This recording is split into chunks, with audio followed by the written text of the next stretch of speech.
Welcome to Independent Thought and Freedom. Italy is a global hotspot these days. It's at the center of the most important issues facing the world today: illegal migration and human trafficking. Flooding from Africa to Europe through Italy after the NATO overthrow of Gaddafi. The coming to power of previously marginal anti-establishment parties, which have overturned the traditional parties and forces, what some called populist, xenophobic, anti-immigrant, and even fascist. The challenge to the European Union's viability and political economic model. The push forward of China's massive Belt and Road Initiative into the first G7 country, and the challenge to reorder the global political, financial, and economic order away from the exploitative and unproductive London, Wall Street, Washington axis. Italy finds itself at the center of all of this. I am pleased to have on the podcast Liliana Gorini, chairwoman of the Italian political party MoviSol, Movimento Solidarietà, which is in partnership with the current government. Welcome, Liliana. Thank you. Thank you to you and to your listeners. It's a real pleasure to have you here, because there's so many things going on in Italy where Italy is on the leading edge, and you are involved in it. So I really look forward to your perspectives and your stories about these things. Sure. But let me start off by congratulating you on your recent conference that you held on the New Silk Road. That was held in Milan on the 13th of March, just last month. So can you tell us what that conference was about, why you convened it, and how it went? Yes, it was a very important conference. Helga Zepp-LaRouche, who was among the people you interviewed, was the main speaker there, together with Michele Geraci, who is a member of government. He's undersecretary to the development ministry in Rome, and is in charge of the task force China of the government, of the Italian government. He was actually very often in China himself. Before joining the government, he was a teacher in Shanghai for many years, so he knows Chinese very well. Is he with La Liga? He is not a member of the Lega, but he actually works in the ministry of Minister Luigi Di Maio, who is a member of the other party in the coalition, the Five Star Party.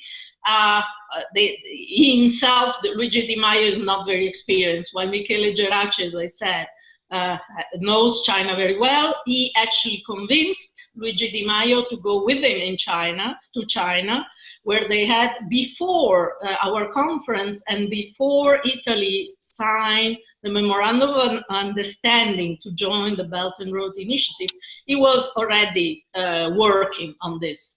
Actually, the conference we organized was in a series of conferences organized by the Schiller Institute, by Mrs. Helga Zepp-LaRouche, on the New Silk Road, all over Europe. We had some in Germany, in Berlin, in Paris, in France, in Stockholm, in Copenhagen. And we did decide to organize this conference before we knew that the Italian government was the first G7 country to sign a memorandum of understanding. So it happened just by chance that our conference took place on the 13th, and the memorandum of understanding and visit of President Xi Jinping in Rome and Sicily was at the end of March. So it was well timed. Yes. Let's say, because it happened to be organized just a few days before this signing, and that the main actor of this memorandum of understanding in the Italian government, Michele Geraci, was a speaker at our conference. That's quite amazing. And I want to point out to listeners too that that the Schiller Institute, which has been organizing these conferences, as you mentioned, throughout Europe, it's not sort of doing this on behalf of the Chinese government in that sense. It's taking a leading role because it was the Schiller Institute that developed the idea of the New Silk Road first, and the Chinese followed the Schiller Institute, in fact, and Helga Zepp-LaRouche is known as the New Silk Road lady in China itself. So it's really sort of a leading edge role that your organization has been playing in these developments. And, you know, China's come on board, and Italy has now come on board with it. And so, yeah, so I just wanted to make that clear that this is an original idea from your own institute that you've been pushing throughout the world. So I think it's very important. Yes, and as a matter of fact, this, what you just mentioned, our role, in particular the role of Mrs. Helga Zepp-LaRouche and of Lyndon LaRouche, her husband, who died in February, 1 month before our conference, was emphasized the day before our conference by the former economics minister, Giulio Tremonti, an important figure in the Italian political life, gave an interview to Corriere della Sera on the Belt and Road Initiative, saying this is, exactly as you were saying now, this is actually the work of a visionary, Lyndon LaRouche, who started campaigning for the New Silk Road already in the 90s. And he and Mrs. LaRouche got the Chinese government to adopt this vision, which has now become very important. Just today, the second Belt and Road Forum opened in Beijing. In the first one in 2017, Mrs. Helga Zepp-LaRouche was a speaker. She was an invited guest there. And this year, it's going to be 38 heads of state, including President Conte, the Premier Conte of the Italian government, who will be there. Many European countries who will send important delegations, including Switzerland, which is following the lead of Italy and signing also a memorandum of understanding, which is also important. And who will be missing? The United States, unfortunately, France and Germany, because they opposed already Italy's joining, claiming that Italy is doing it on its own, that this government is acting by itself, which is the basis actually of its popularity. The fact that this government is opposing the diktat of the European Union pretty much on any issue. On the question of migration, on the question of economics, austerity imposed by the Troika to Greece and actually also to Italy, and also on the question of the Belt and Road Initiative. They opposed it, Juncker, Moscovici, they started to say that China is actually a competitor, and we shouldn't act independently, we should do anything but together as Europe. So France and Germany have adopted this line, but many countries of Europe instead have followed the lead of Italy, and actually before Italy, Greece, Portugal, and other countries who were badly hit by the austerity policy of the European Union had already joined. Italy was emphasized because it's the first G7 country. Yeah, and I mean, it's important that you put it in that context about the EU austerity, because China's Belt and Road Initiative is almost the exact opposite in terms of its conception to the IMF, the austerity programs that the EU was trying to impose due to the debt crisis that was generated by its own policies. It's like a self-fulfilling prophecy. The system is designed to create debt bubbles, and when they crash, the poorer countries, and which are the southern European ones of Greece, Italy, Portugal, Spain, others, pay the price, and a lot of the rebellion against the EU has to do with that imposition of austerity, and the Belt and Road Initiative is the opposite of that, saying we don't need to lower the standard of living of people, but raise it for everybody, and that's how we move forward.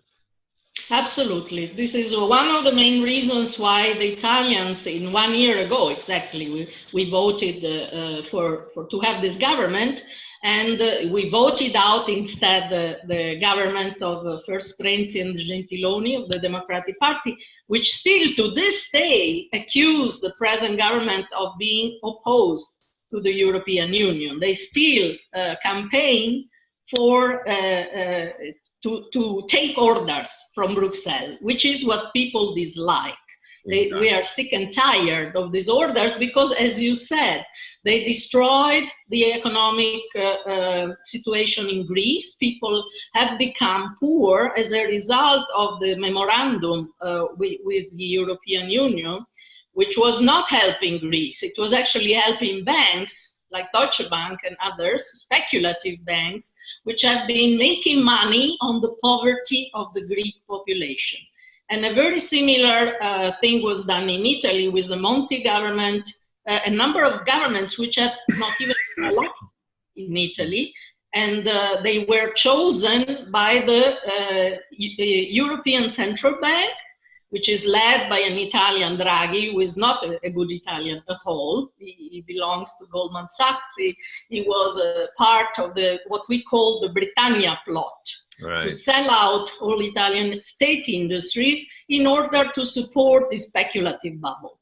And it's interesting that in these elections, the European elections on May 26th, we are supporting for the first time as MoviSol. We don't have our own candidates. We are not as strong as a party, but we are supporting a candidate of the Lega for the first time, specifically because he's a friend of LaRouche. He's called Marco Zanni. He is a member of the European Union and one of the 217 members of parliament and other important elected officials who signed our petition for Glass-Steagall, another important issue in Italy, which was what Roosevelt did to relaunch the real economy and stop the speculative bubble. So Marco Zanni was not only a signer, but he brought these 270 signatures with us to Washington, to the US Congress last November.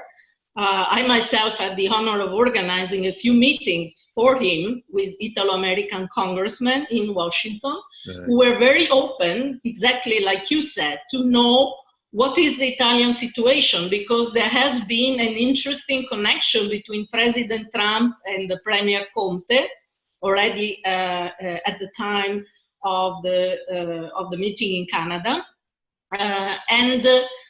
Italy could play an important role now to convince the United States and Trump to join the Belt and Road. Yeah. Actually, yesterday, Fortunes had an article of the ambassador, the Chinese ambassador to Washington, Cui, which said exactly what we have been saying all along. Why the US shouldn't sit out the Belt and Road Initiative, and it shouldn't miss all the winning which is involved in these projects. And that's what we, the LaRouche PAC in the United States and the LaRouche movement all over the world, has been saying. The US also should join the Belt and Road Initiative and get help from China in rebuilding infrastructures, which are, as in Italy, very, very deteriorated and rocky in the US. And it would solve the sort of the issue that has come up over the decades now of the Chinese holding so much US debt, because then they could use it and spend it within the United States and revamp the infrastructure. It would solve like 2, 3, 4 problems at the same time, major global economic problems. Absolutely. But the neocons are pushing war wherever they can stir it up, whether it be Venezuela or that's a spot now, and then they continue all the things in the Middle East and the fake Russia gate and all these things. It's really just a terribly transparent and sad thing that's going on. But there is actually something very positive on this question which you raised, which happened yesterday when President Trump tweeted about Larry Johnson, a former CIA advisor, who said that the intelligence services of the United Kingdom were involved in spying on the Trump campaign and also in creating the Russiagate.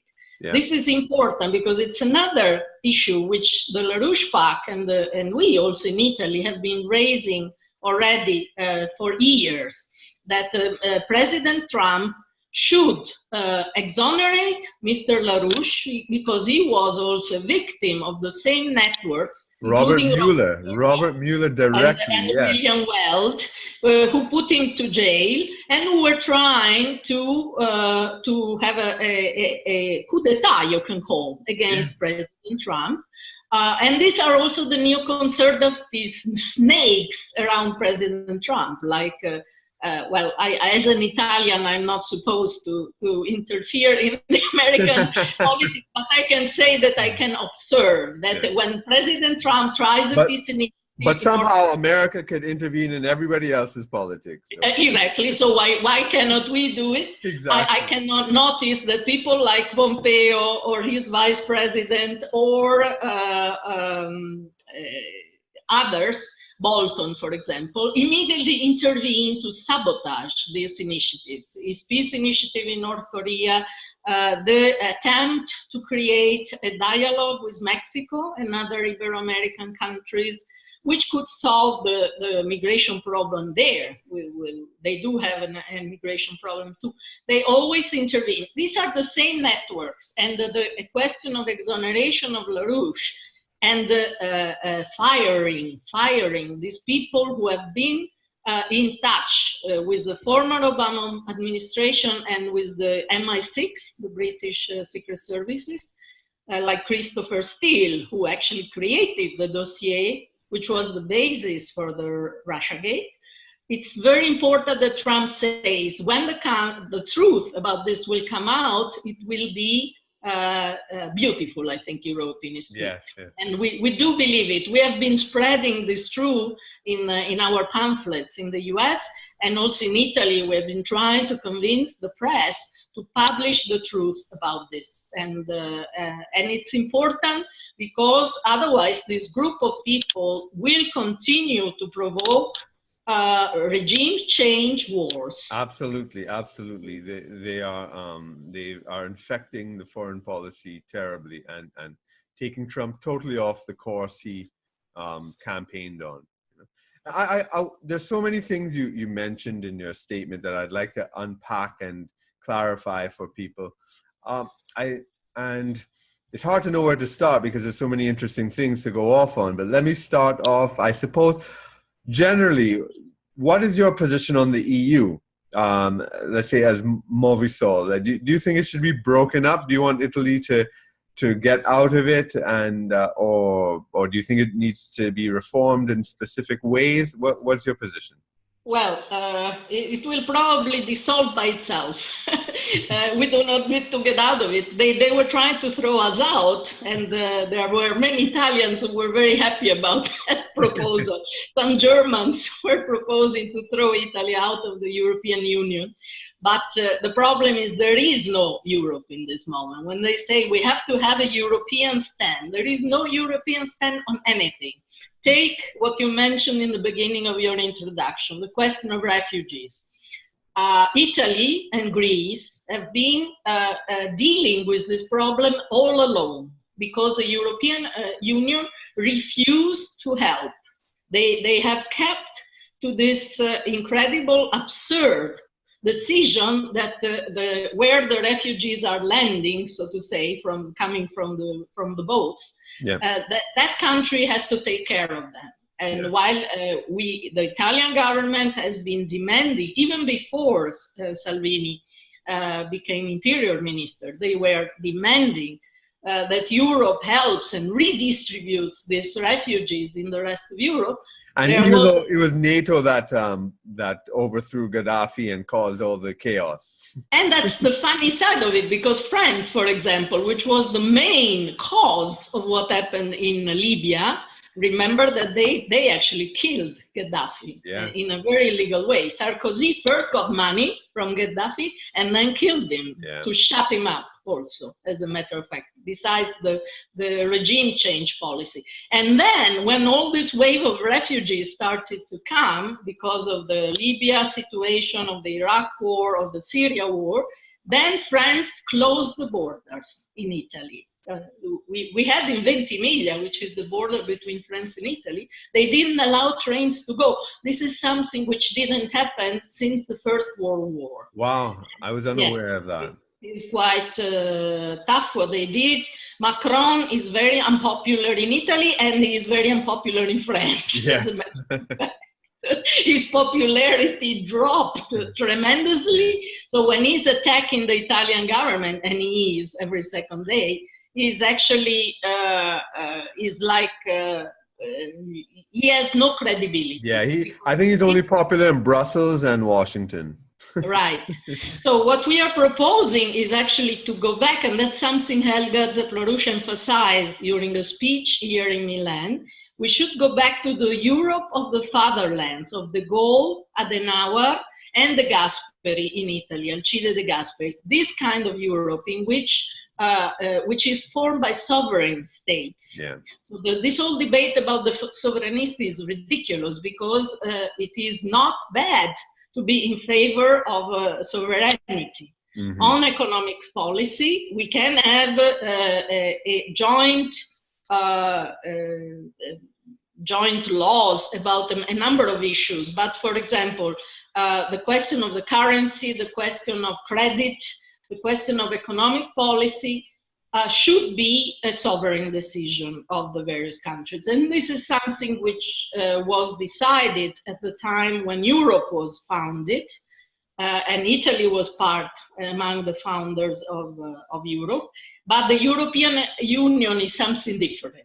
It is a bureaucracy which has no knowledge at all about the different countries, its problems, its population, the suffering. They have no empathy at all with the suffering of the population. In Greece, for example, they were so poor that some parents had to give their children to SOS children, give up their children, because they couldn't pay for their school and for their lunch. Yeah. So these kind of things are because of the European Union and because of this austerity policy. They themselves admitted that this has failed badly. This has only increased the debt, has made people poor. So why should we listen to the diktat of these people? They are completely incompetent. Exactly. I mean, now, a lot of opponents to the La Liga, for example, and I'm not even sure about the five-star movement as such, but definitely Salvini, La Lega Nord, they've been criticized by, let's say the BBC or The Economist or the New York Times, the dominant mainstream liberal press from England and the English speaking, so US and England. They've been criticized as fascist, anti-immigrant, racist, xenophobic parties, and that's what everybody focuses on. And so it's seen as a sort of rightward shift towards fascism. But how do you address that issue? Well, MoviSol is not the Lega. I had to specify this when we announced the endorsement of the candidacy of Marco Zanni. We are super partes. We have always kept above the parties because as a voter myself, it is hard for many Italians to choose a party. The Lega has problems, as also the five-star party has problems, but I wouldn't call them fascist. This is, of course, the British line and the line of Macron. He also called them brown shirts because they were giving him trouble. Exactly on this question of particularly on the refugees, because there is of course it is wrong to just close the harbors. I have to say, I am in favor of saving lives, but it is not wrong to fight illegal immigration, because they have been making money, and much of this money has been going to ISIS and terrorists. We had a lot of these foreign fighters coming with the excuse of refugees. And it is understandable that people are scared. There is a certain amount of scare. Yeah. That doesn't have to become racism. We are against racism for sure. But for example, at our conference in Milan, we had the speech of Senator Tony Iwobi, who is Nigerian, he's African himself. And he was first in charge of the refugee policy of the Lega. Now he's a member of Senate. And he has been working with the Transaqua project, which is a project to refill Lake Chad, which is one of these many infrastructural projects in which China and Italy are involved together. Yeah, it's a massive project for the development of Africa. Exactly. They are the only China. Exactly. China is the only one which is investing in Africa. And this is the solution. The solution is not... This actually may be one of the biggest projects ever done in African history. I think it is, yes. It goes back to IRI and Bonifica, which is an Italian company. It was developed. We are in touch. We have been working. And there was a speaker of Bonifica at our conference in Milan. Of course, I emphasize more the government and Helga Zepp-LaRouche, but this question of a Marshall Plan for Africa has been raised also by some people in the Lega, including Salvini, saying we have to solve the problem of Africa, developing the country, so that people don't have to come to Italy. Because I mean, I'm very interested in world history and so forth as well. And when you look at the rise of the civilization of China, talking thousands of years ago, central to that was the creation of the canals and the irrigation system. So in other words, the human transformation of the environment so that you could have rice farming throughout. And then the basis of rice was the basis of the Chinese civilization. But it depended on this extensive system of canals. And when you look at the development of human civilization anywhere, the greatest civilization in the world, they had to transform the environment so that production of food in particular would exceed the population, and that's how a civilization is born. I'm talking like, in an anthropological view of history. And this is precisely what China is proposing to do with Africa. This project is now going to take water from Chad and send it to Central Africa and up to West Africa and transform the entire possibilities of what agriculture, settlement, civilization can be like in Africa for the next 1,000 years. I don't think people understand the scale of thinking that is going on here. And they're talking about all this foolishness about imperialism and debt traps, and when they themselves account for 90% of all developing country debt.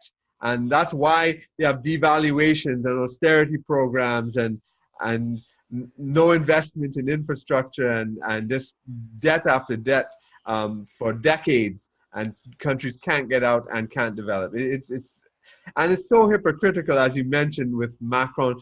I mean, calling Salvini a fascist when you just mentioned that they closed the border. They closed the border with Italy because of the refugees. The hypocrisy is just so galling and upsetting when I hear these things, because and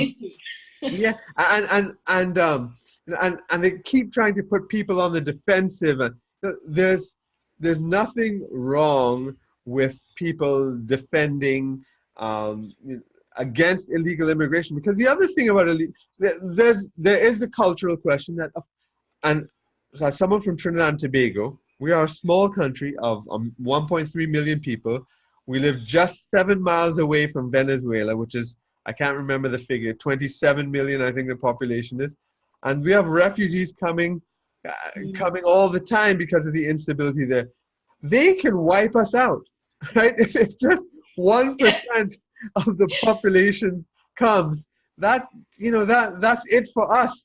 And our civilization will be dead. Don't we have the right to say no?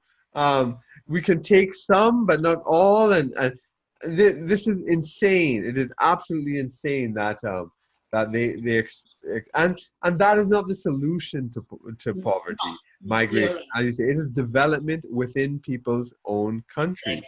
you know. As Salvini and others said, it is that it is important that they can stay in their countries and have development there, because they also die because of these illegal traffickers, which treat them like beasts, and they die as a result of this kind of trafficking. So I think it is right to oppose, and actually Salvini is very popular as a result of this policy. Absolutely. And the thing is that, I mean, I interviewed Samia Nkrumah last week, the daughter of Kwame Nkrumah, the great African Pan-Africanist leader. She used to I was watching her interview, very interesting. Yeah, she lived in Italy, and then she migrated, and she spent many years in Italy, and she moved back to Ghana, and and is looking for the development of Africa. That has to ultimately be the solution. Not everybody leaves Africa. I mean, how does that make any sense whatsoever? And yes, the issue of human trafficking is so important, because all these people, you see, people's liberal, humanitarian, kind instincts are being exploited by these human traffickers, who now are taking the poorest people, most desperate people, because how do these people come all the way from Libya or Sudan or Togo or wherever, and cross these borders, all these countries, and then what? They find a boat. They just find a boat on the coast. No, they are being recruited, and they pay a lot of money to these guys. Exactly. That's how they are financing, not these poor people, but the traffickers are financing terrorism. Exactly. Every human trafficker is also involved in arms smuggling and in drug smuggling. Because once you're involved in smuggling and paying off customs people and using these ships, it all comes together. And so what you're doing is by encouraging these and then also the human trafficking is not just migration, it's child sex trafficking, and the trafficking of women as well, in the sex trade. And all of it is intertwined. You have the Middle Eastern kingdoms that are also very much part of that. And it's a very nasty industry that is being encouraged by them saying, oh, well, have a heart for these poor people. When what you're doing is you are increasing human misery. You are increasing human misery. And then they call you a fascist if you stand against it. Exactly. It is really hypocritical, as you were saying, and Macron showed it by, on the one side, calling Salvini a fascist, on the other side, they don't want any refugees in France. Exactly. Even if many of these people have families in France, they are trying to reach their families in France. They let them stay on the border without shoes, living in terrible conditions on the beach, because France refuses to take some of these refugees who have reasons to go there. In this case, they have families, so they could join their families. But what you were saying, I want to emphasize what you said about Transaqua and these canals, these projects which China has been supporting. This reminds me of the Tennessee Valley Authority plan of Roosevelt, which defeated poverty in the 30s. This is the way you defeat a depression. So this kind of infrastructural projects are the key. And again, the European Union is opposing them, saying that China, as you were saying, with the story of the debt trap, they are the debt trap. The Troika was a debt trap. Exactly. The International Monetary Fund was a debt trap because they imposed conditions, while the Chinese are not. They are helping. Of course, they have their own economic return from this, but it is not, for example, imposing on the country a policy which will ruin their economy. That's right. They are helping.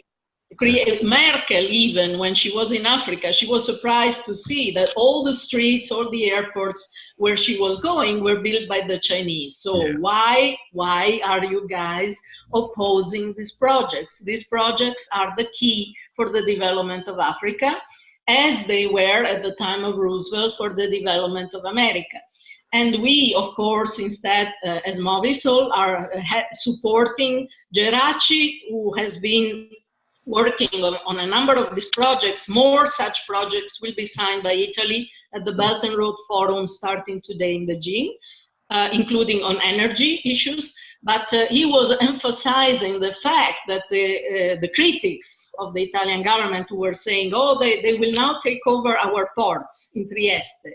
They will become the owners. And he said, that's not what they're doing. They're not buying up.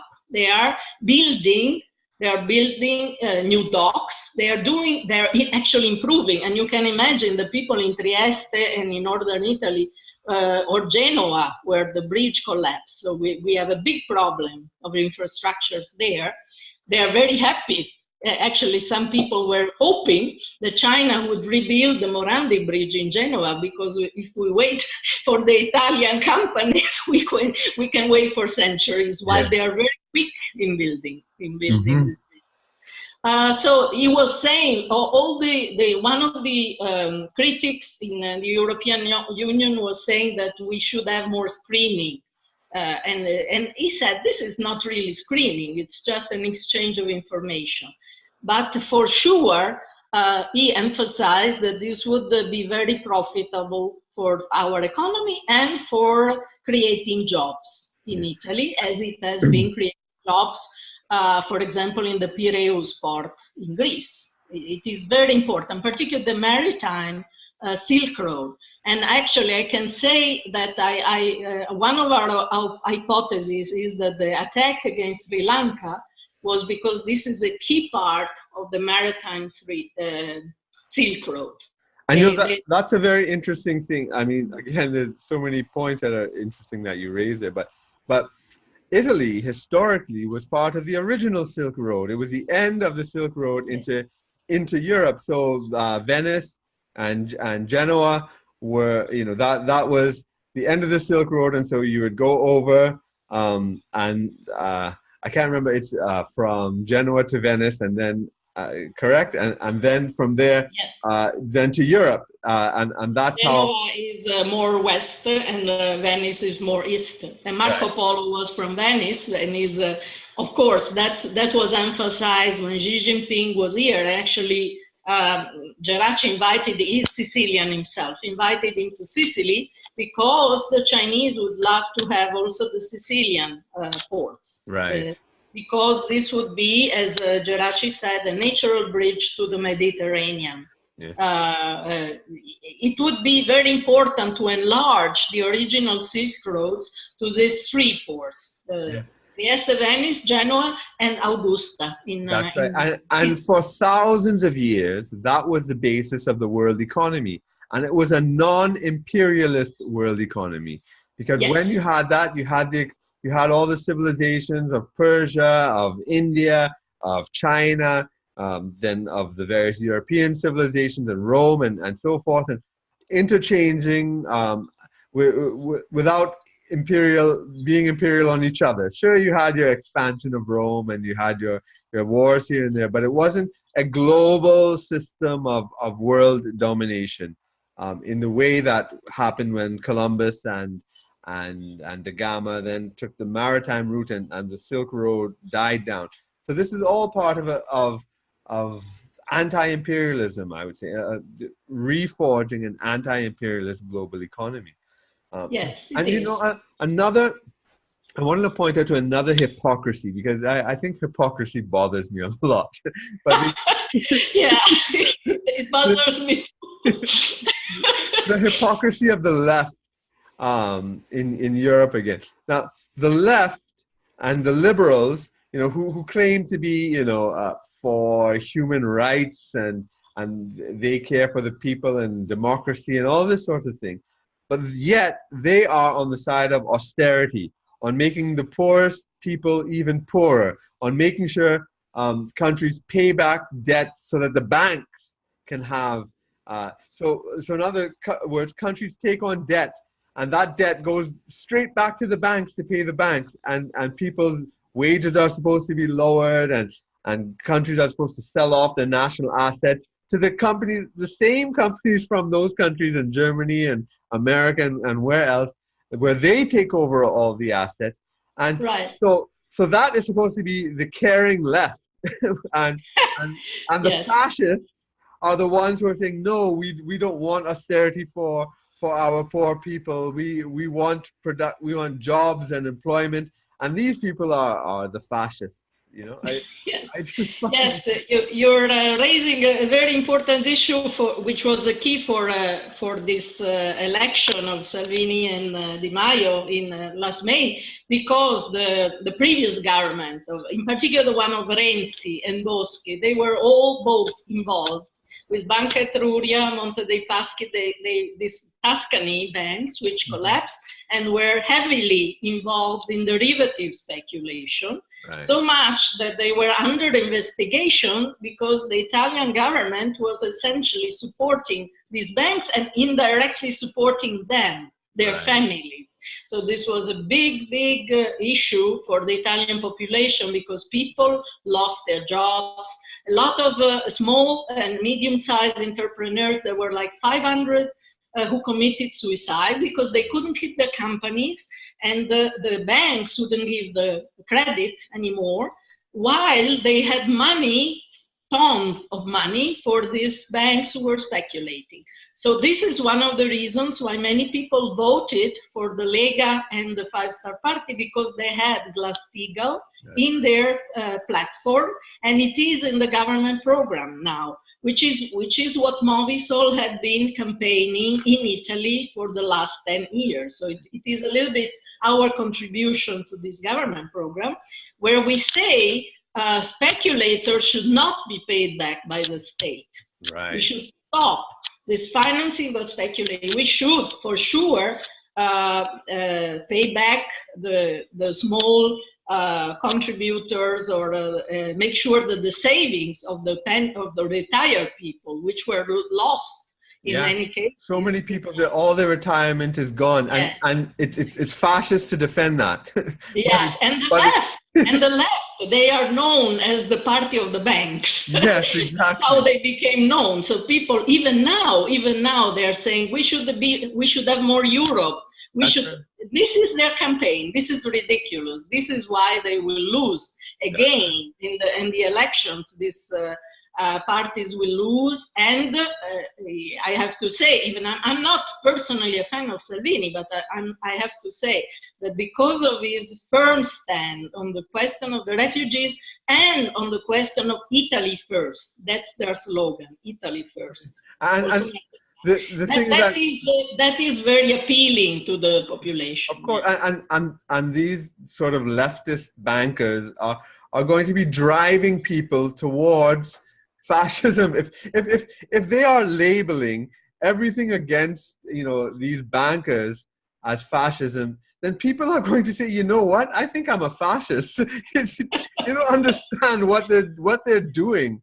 Yes. It's a very stupid thing to do. And today it's actually the holiday of the liberation from fascism. So for us, this means liberate ourselves from this oligarchy, which has been imposing, and that is the European Union. If you look for fascists, and in Greece, they were shown the German people like Merkel with swastika, yes, because they were sick and tired of this. These are the real fascists. Exactly. And it is clear that this hypocrisy is actually making the Italian population even more angry at them. The European Union is seen as the enemy. Now, central to all of this, and also your own political involvement, is the Glass-Steagall laws, which you have referred to many times in our discussion. But I think a lot of people may not even know what that is. Can you elaborate on it? Sure. This is a law which President Franklin Delano Roosevelt had the Congress adopt in 1933, and it did put an end to the depression, because it was very simple. It simply said, as I was saying before, the speculative side of the banks should not be guaranteed by the state. Right. And we should instead guarantee savings. We should guarantee credit for the real economy, for investments. And this speculation was considered not directly illegal, but that if you do it, if you're a broker, if you have an investment bank, it is divided from the other let me explain that to people, because I think a lot of people don't understand the way money works and the way banking works, and that's the way banks steal from people, because they don't understand. But basically, what banks used to do, and ever since Bill Clinton, when he repealed Glass-Steagall, banks did it again, and that's why we've had all these troubles afterward, is that what banks have put a stop to, and then what they started again, was taking your savings and then betting on all these things called derivatives, which is, it's just bets, because all they do is they bet on whether a stock will go up or down, and then they pay each other based on bets, and that's all it is. So they're betting with people's savings, and some people make lots of money and a lot of people lose a lot of money, and whose money are they playing with? Your savings. And Yes. and then they just keep, and when they keep losing, they manipulate the numbers in the papers to create more money that never existed, but that's debt, so they'll have to pay back. And sooner or later, all that fake money gets bigger and bigger and bigger until they can't, there's no way they can create anything more. People are saying, listen, you actually have no money. I want to take out my money from the bank. The bank says, you know what? I actually can't give you the money that your bank account says you have, because I've gambled it away. And then that's when the crash happens. And this happens over and over and over again. And Glass-Steagall was designed to prevent that. And Bill Clinton, unfortunately, signed the law to allow banks to do that again, because somehow they said that would improve the economy. So instead of using the money to invest in real things, bankers used it to gamble and make all sorts of fake profits, just zeros, adding zeros to accounts on statements, and so that's the law that you've been trying to put back. You've been trying to persuade Donald Trump to pass it, because he campaigned on it. This has been a big thing of the LaRouche movement, a big platform of the LaRouche movement all over the world.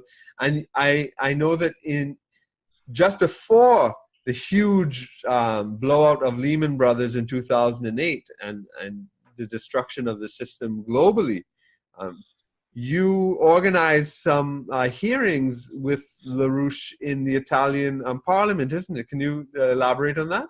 Yes, absolutely, because this we were reminded of this when Tremonti gave this interview. One of the he was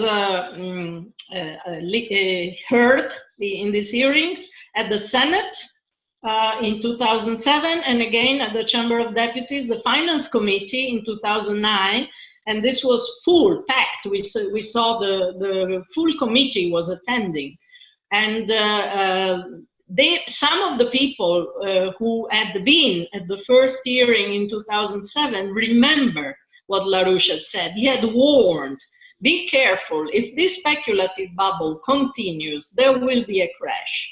And then the crash did happen in 2008. So many of these politicians who I organized this hearing for Mr. LaRouche came to me and said, LaRouche was right. At that time, we didn't believe him. People were saying, don't worry, the recovery will come from the US. And what actually came from the US was the big financial disintegration and the crisis, the real economic crisis, which derived from it.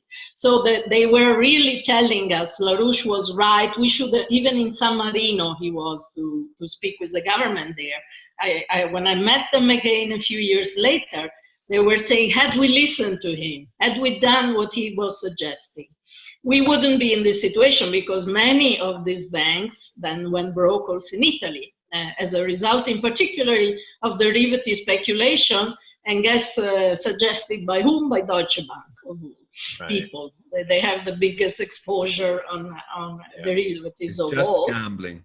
Exactly. It's all completely gambling. So after these hearings, we started a campaign to have a Glass-Steagall law also in Italy, and we actually wrote as MoviSol the text of 6 legislation proposals which were presented by 6 different parties, from the right wing to the left wing. At that time, they kind of all were for it, except the Democratic Party. They've always been of Renzi. They've always been in favor of the banks. And they have not been adopted. We have been pushing to discuss this in the parliament. Who was Prime Minister of Italy then? Was it Berlusconi?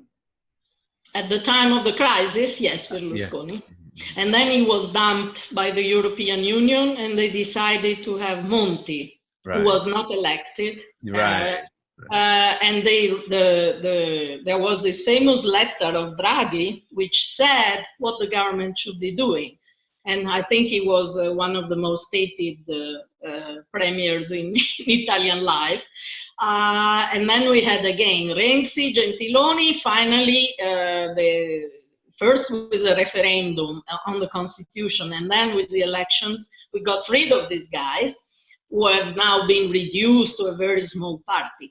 But the Glass-Steagall is still a big issue, and it's the first time that it's in the government program. And this is the result of our campaign, which started when LaRouche was at the Italian parliament, and he actually had a conference in Rome also with Tremonti. Tremonti, he was not economics minister at the time, he was vice chairman of the parliament.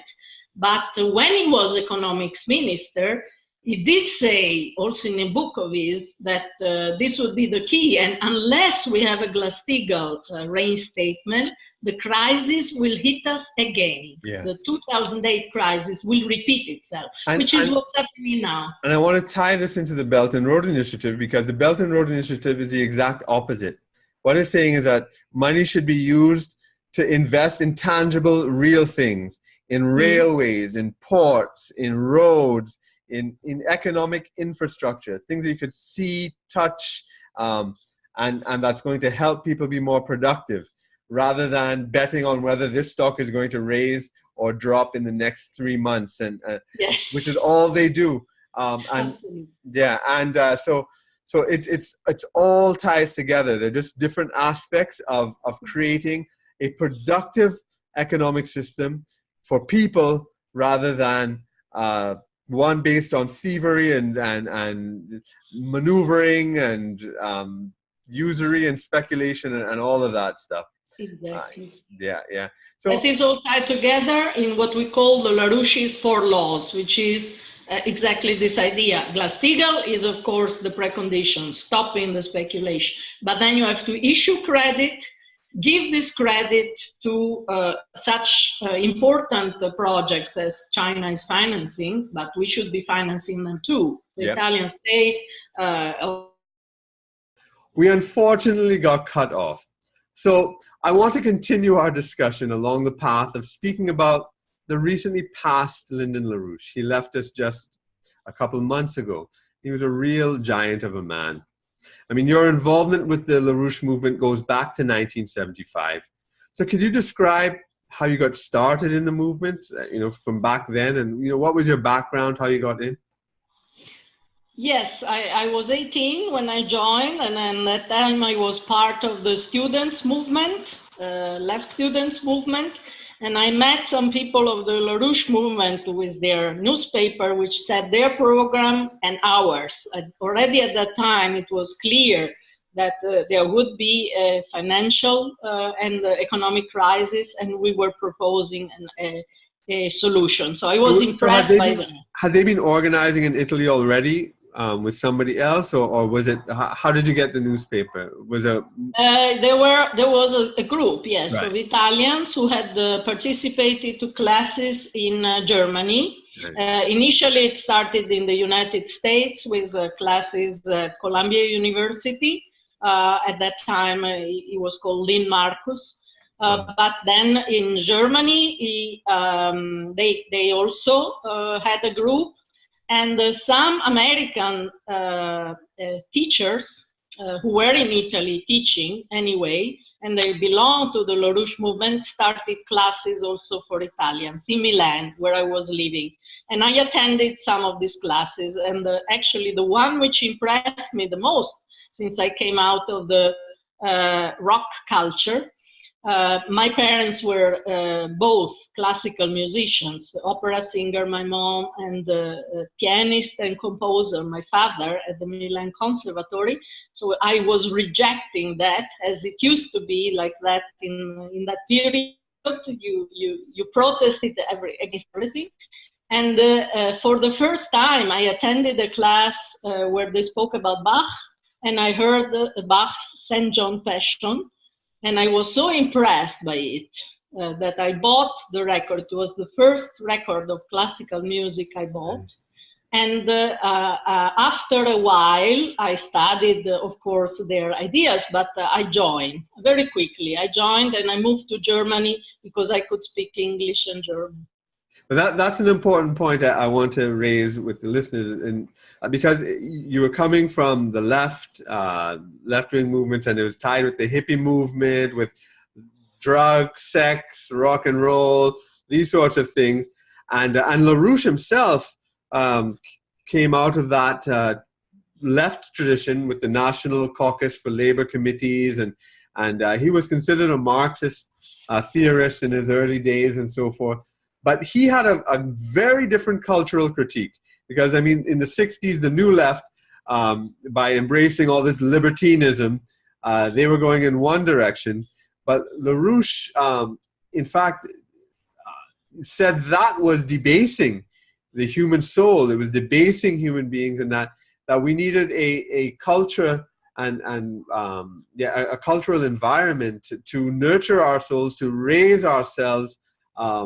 And so that became very important, I think, in the shift of the LaRouche movement away from that left, the dominant left culture, and towards something else, and something else entirely. Did you feel that epiphany yourself personally? Yes, I did, actually, very strongly, because coming from an environment of classical music with my parents and being in the middle of this 68 rock culture, I was very shocked. In the class, they said that Bob Dylan is a CIA agent. So it was, for me, a reference point. I was really shocked. But fortunately, I didn't stop at that. I took the challenge of understanding. And again, what really helped was the fact that they played, at that time, this was not a performance, a record of Bach's St. John Passion. And there I think I understood. Even what my parents had tried to convey me without managing, I understood. And the first thing I did when I was in Germany and started to work with Mrs. Helga Zepp LaRouche and Mr. LaRouche was first to sing myself in Bach's St. John Passion. I sang the solo, Ich folge dir gleichfalls mit freudigen Schritten. This was my first performance. It was for me a very important moment, because I understood how superior was this culture. And also I worked with Mr. LaRouche on a project which was my project for many years, about Verdi tuning. Right. Which means that the orchestras are tuned very high, and the singers lose their voices. You don't have, for example, now the color which is needed for Verdi, the so-called Verdi baritone or the Verdi soprano or mezzo, because orchestras are tuned half a tone higher than they should. And Mr. LaRouche emphasized this at the rehearsal of the Mozart's Requiem, where I attended in the US. And when I came back to Milan, my father, who was working in the Milan Conservatory, found a letter of Giuseppe Verdi, which confirmed exactly what LaRouche was saying. He was saying, put scotch tape on the bassoons, I don't care, but go back to the scientific tuning of I want to emphasize this point, because I think a lot of people may not understand and think it's a technical thing that has nothing to do with the program, but in fact it's very central, because because what you're talking about, this tuning, is that there's a universal C, a universal A, and so in every country of the world, if you tune to A, it's going to be a specific note, which is a vibration. Sound is a vibration, and Right. that this had actually changed, and that and people don't understand that the entire material world is vibrations of atoms, vibrations of physical things, and sound interacts with vibrating matter, and that when it's not in tune, when it's in disharmony, it actually does, it disorients us. And when it is in harmony and when it's in tune, it actually lifts our bodies and our souls. It reaches into us. And you were talking about, listening to Bach, when you heard that Dylan was a CIA agent, and that would have put you off mentally. But when you experience listening to Bach, that's totally different. Art is something you have to experience. You can't talk about it. You can't talk about how beautiful something is, or how, you have to see how beautiful it is. You have to hear, you have to feel it.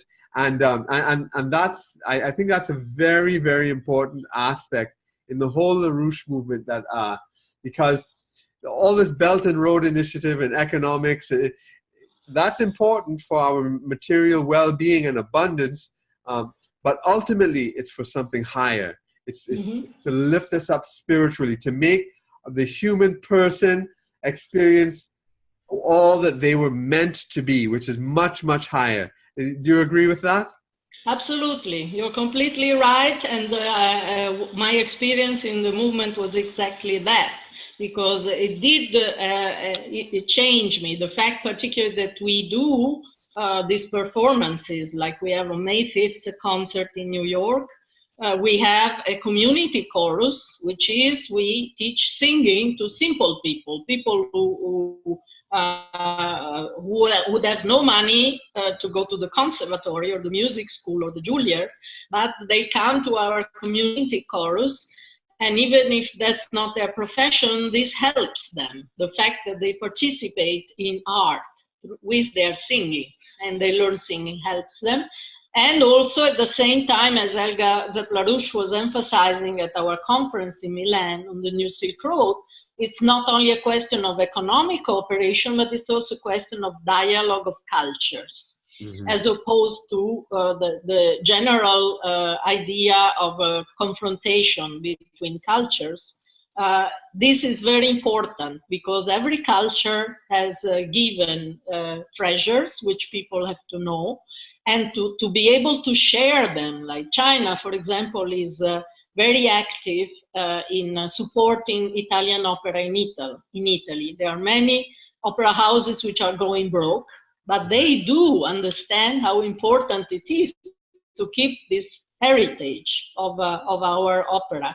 And that should continue and is part of what the movement is doing internationally, including in Italy. Yes, because that's very important. The old Silk Road that connected the world economy for thousands of years before the transatlantic Columbus, da Gama, that imperialist mode, colonialist mode. It was where how religions went across from culture to culture, how books, ideas, inventions like the compass or paper or all sorts of cultural sharing in a non-imperialist way. And reviving the Silk Road is not only an economic imperative, it is also a cultural one, and I think that's extremely important. Yes, absolutely. In sum, as we are wrapping up, if you were to give one main message, if you just, I guess, sum up your work, what is the main message that you're really trying to convey to people? Yes, I was thinking of something which Mr. LaRouche was saying in a discussion we had about music in the United States many years ago, which impressed me and touched me very much. When he said, when you're going to an opera of Verdi, of Mozart, of Rossini, whatever, and you are The person who is sitting in the first row is not so important. Maybe they are there just to show their dress. But it sometimes happens that the person who is sitting in the last row will come out of this opera or theater piece, Shakespeare, Schiller, completely transformed by art. And that's what we're looking for. We're looking for this change, this transformation in people, which comes from art. And that's why we do these performances. And I believe in this sense, the work we do day after day in politics, in economics, in science, and in music is part of the same idea, which is to elevate the soul of people, bring them out of this very, very low culture in which we are in presently, and elevate them to something which is at least at the level of what used to be the Italian Renaissance. Yes, yeah. And as someone who has to go in the cheap seats often, I appreciate that. Very good. Yeah, because but that's a very, very moving and important point to make. You've been in this such a long time, since 75, so it's almost 50 years. You've experienced a lot of things, a lot of ups and downs. If you had to do this over, is there anything you might want to change, you wish you would have done differently, or what? Well, maybe at a certain point I was thinking of moving to the US. I was there. You can only be there for 3 months, and I liked it very much. I was thinking of staying there with the LaRouche movement, and I had to go back because of family reasons. My mom was sick. But maybe I would have preferred to do that. On the other side, it was important for me to be in Italy because I'm in charge of the movement here.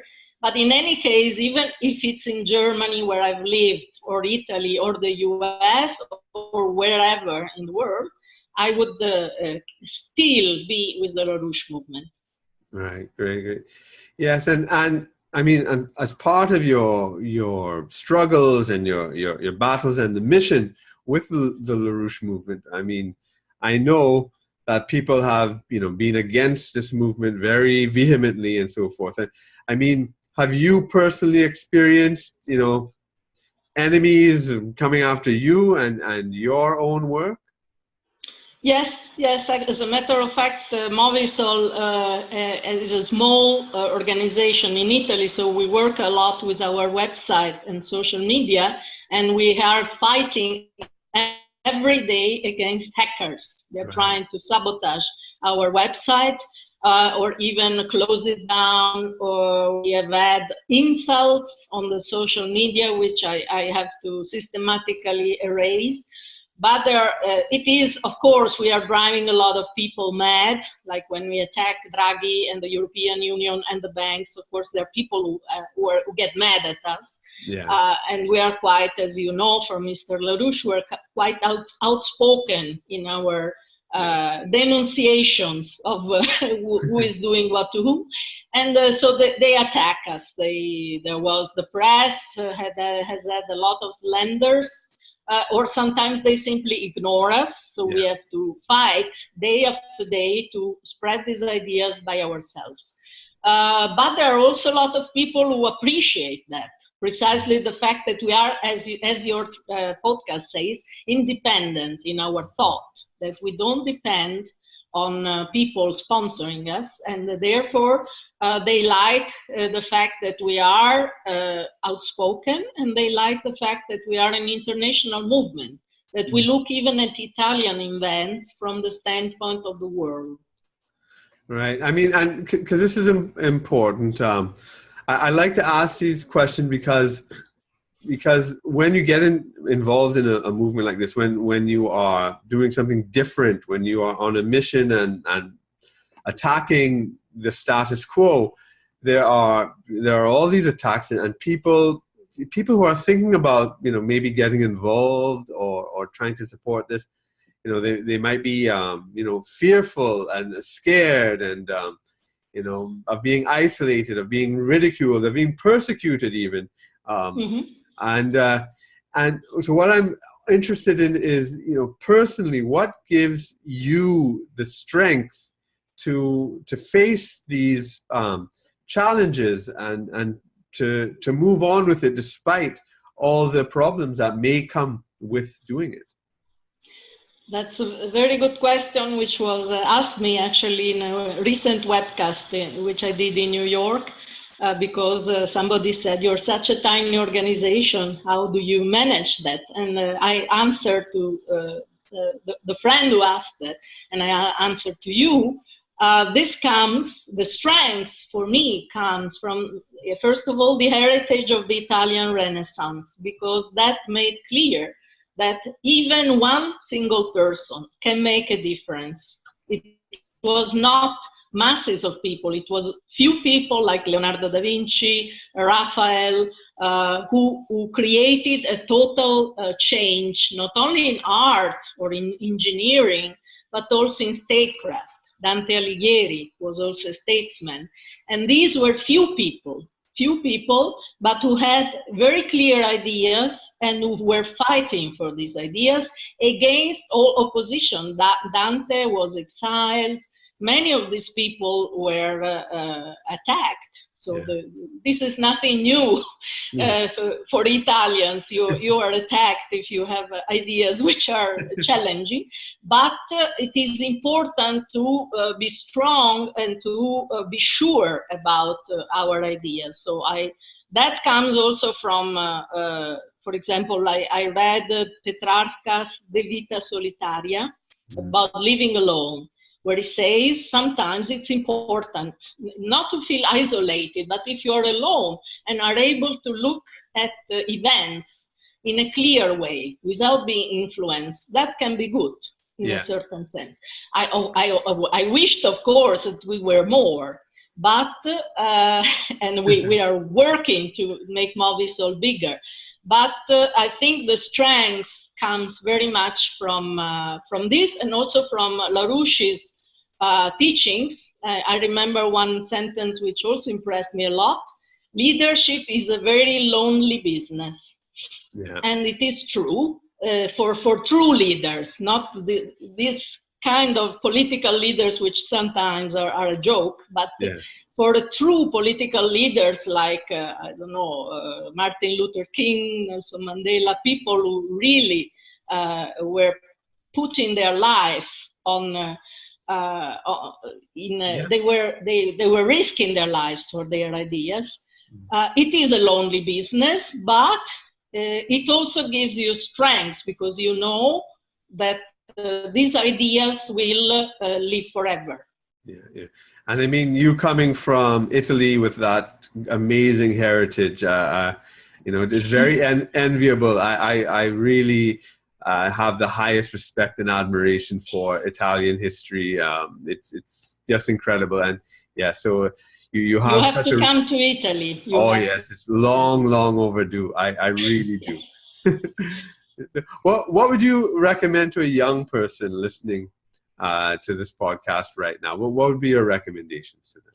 My recommendation would be, of course, to join the LaRouche movement, and also if they don't want to join immediately, to at least try, for example, participating in these rehearsals. In Milan, we don't have them because we are too tiny, but they can read about them in our website, MoviSol.org, while with the Schiller Institute in the US, they can go to our community chorus, starting with the concert on May 5th, and be part of these cultural events, because this will really make a difference for them personally, and also will give them a perspective which is the opposite of this terrible, depressive perspective of Greta Thunberg and these young people who are saying that the world will be over in 12 years. Yeah. It's terrible, because it's based on no scientific fact at all.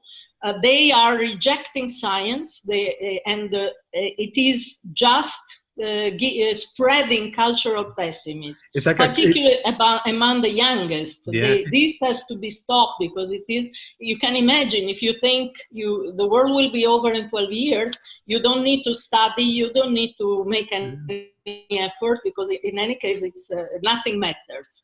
This is a terrible perspective, and we can offer young people the opposite perspective, a positive one about how to change the world. Sure, we don't want things to stay as they are. We are trying to change the world, but with science, with culture, and with optimism.